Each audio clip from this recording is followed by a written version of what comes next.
रामजीलाल सुमन के बयान पर विवाद, राणा सांगा देशद्रोही, ऐतिहासिक संदर्भ। सपा सांसद का विवादित बयान, हिंदू राणा सांगा के वंशज, मुसलमान बाबर के नहीं। अखिलेश यादव का समर्थन। इतिहास के पन्ने पलटने पर भाजपा क्यों बेफर रही है? संसद में गर्मा गई बहस। बाबर को कौन लाया? रामजीलाल सुमन के बयान पर बवाल। अखिलेश ने दिया साथ, बोले इतिहास को चुनिंदा तरीके से ना खंगाले बीजेपी। अखिलेश का बीजेपी पर हमला।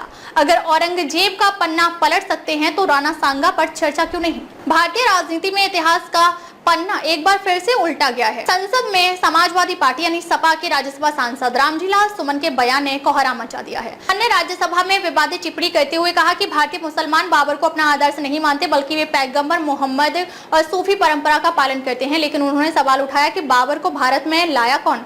सुमन ने अपने भाषण में कहा, अगर मुसलमानों को बाबर का वंशज कहा जाता है तो हिंदुओं को गद्दार राणा सांगा का वंशज क्यों ना कहा जाए? हम बाबर की आलोचना करते हैं, लेकिन हम राणा सांगा की आलोचना क्यों नहीं करते? उनके इस बयान के बाद संसद में हंगामा मच गया। भारतीय जनता पार्टी यानी भाजपा के नेताओं ने इस बयान को हिंदू समाज का अपमान बताया और सपा पर तुष्टीकरण का आरोप लगाया।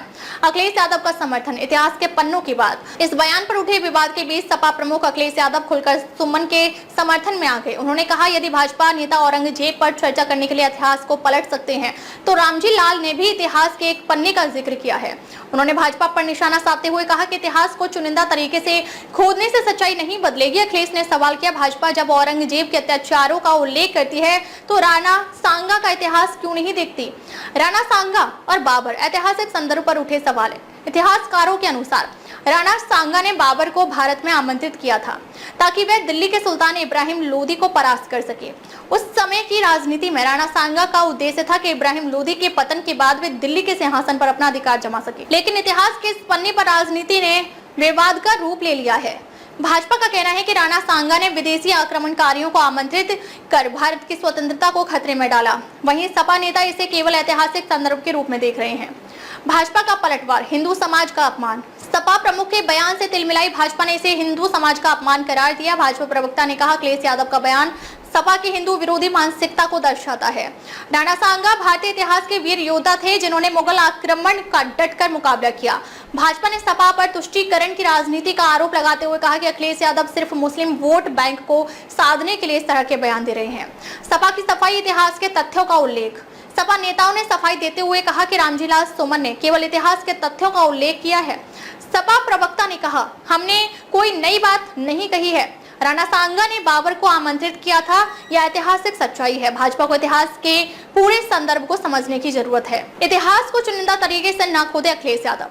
अखिलेश यादव ने भाजपा पर कटाक्ष करते हुए कहा कि भाजपा को इतिहास की चुनिंदा घटनाओं को नहीं खोदना चाहिए। उन्होंने कहा, अगर भाजपा इतिहास को पलटना जारी रखती है तो लोग यह भी याद रखेंगे कि छत्रपति शिवाजी के राज्याभिषेक के दौरान किसी ने हाथ से उनका अभिषेक नहीं किया था। ऐसा कहा जाता है कि उनका अभिषेक बाएं पैर के अंगूठे से किया गया था। क्या भाजपा आज इसकी निंदा करेगी? विपक्षी दलों की प्रतिक्रिया। राजनीति या इतिहास। कांग्रेस और बसपा जैसी विपक्षी पार्टियों ने इस पूरे विवाद को राजनीति का रंग देने का आरोप लगाया। कांग्रेस प्रवक्ता ने कहा, ऐतिहासिक घटनाओं को राजनीति का आधार बनाना दुर्भाग्यपूर्ण है। भाजपा और सपा दोनों ही इस मुद्दे को सांप्रदायिक रंग देकर अपना राजनीतिक लाभ उठा रही हैं। बसपा नेता ने कहा, ऐसे बयानों से समाज में विद्वेष फैलता है। इतिहास से सीखना चाहिए, ना कि उसे हथियार बनाकर समाज को बांटना चाहिए। जनता की राय, सोशल मीडिया पर बवाल। इस पूरे विवाद के बीच सोशल मीडिया पर बहस छिड़ गई है। कुछ लोग सुमन के बयान को सही ठहरा रहे हैं तो कुछ इसे राष्ट्र विरोधी करार दे रहे हैं। ट्विटर पर हैशटैग राणा सांगा और हैशटैग रामजीलाल सुमन ट्रेंड कर रहा है।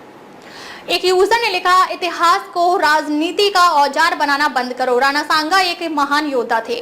वहीं दूसरे ने समर्थन करते हुए कहा, अगर औरंगजेब की चर्चा हो सकती है तो राणा सांगा पर क्यों नहीं? सच्चाई को स्वीकारना चाहिए। विशेषज्ञों की राय, इतिहास को समझे ना कि तोड़े मरोड़े। इतिहासकार डॉक्टर आरपी मिश्रा का कहना है कि राणा सांगा और बाबर का गठजोड़ उस समय की राजनीतिक परिस्थितियों का परिणाम था। इसे आज के परिप्रेक्ष्य में देखना उचित नहीं है। वरिष्ठ पत्रकार नवीन त्रिपाठी ने कहा, नेताओं को चाहिए कि वे इतिहास को समझे ना कि राजनीतिक लाभ के लिए तोड़े मरोड़े। इससे समाज में भ्रम पैदा होता है। राजनीति में इतिहास का खेल जारी। रामजीलाल सुमन के बयान से शुरू हुआ विवाद अब अखिलेश यादव के समर्थन से और भी बढ़ गया है। भाजपा और सपा के बीच बयानबाजी ने पूरे मुद्दे को सांप्रदायिक रंग दे दिया है। इस बहस के बीच एक बात स्पष्ट है कि राजनीति में इतिहास का खेल जारी है। नेता जब भी चाहे इतिहास के पन्नों को पलटकर अपने पक्ष में व्याख्या कर लेते हैं। लेकिन सवाल यह है कि क्या इतिहास को इस तरह राजनीति का औजार बनाना उचित है? समाज को चाहिए कि वह इतिहास से सबक लेकर आगे बढ़े, न कि उसे राजनीतिक हथियार बनाकर समाज में विभाजन पैदा करे।